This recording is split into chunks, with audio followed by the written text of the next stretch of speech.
Bonjour et bienvenue à la première question de notre nouvelle saison de questions de la semaine sur les examens de certification professionnelle de l'ISACA.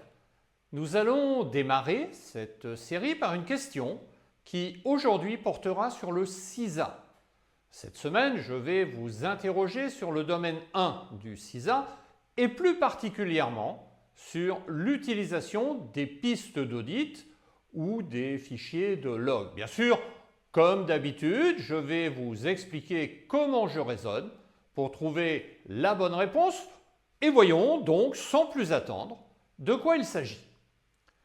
La question est la suivante.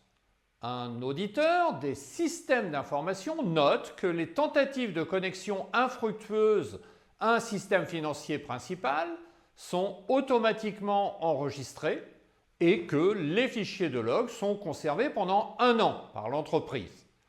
Cette journalisation est, réponse 1, un contrôle préventif efficace, réponse 2, un contrôle détectif efficace, réponse 3 n'est pas un contrôle adéquat ou réponse 4 est un contrôle correctif.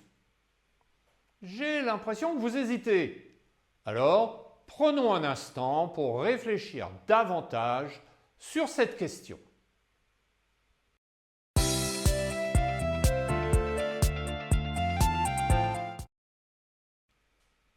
Réponse 1. La génération d'un log dans un journal d'activité ne constitue pas un contrôle préventif, car elle ne peut pas empêcher un accès inapproprié. Cette réponse est donc fausse.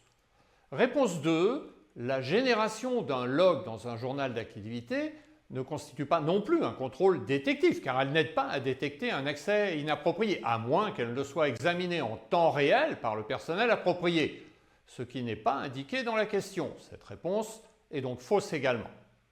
Réponse 3. La génération d'un log dans un journal d'activité n'est pas un contrôle en soi, c'est la revue du journal qui fait du log un contrôle. En d'autres termes, génération plus revue égale contrôle. Cette réponse est donc juste. Mais voyons quand même la réponse 4. Et enfin, réponse 4, la génération d'un log dans un journal d'activité n'est pas un contrôle correctif car elle ne corrige pas l'effet d'un accès inapproprié. Et donc cette réponse est totalement fausse. Et par conséquent, la bonne réponse à cette question reste bien la réponse 3.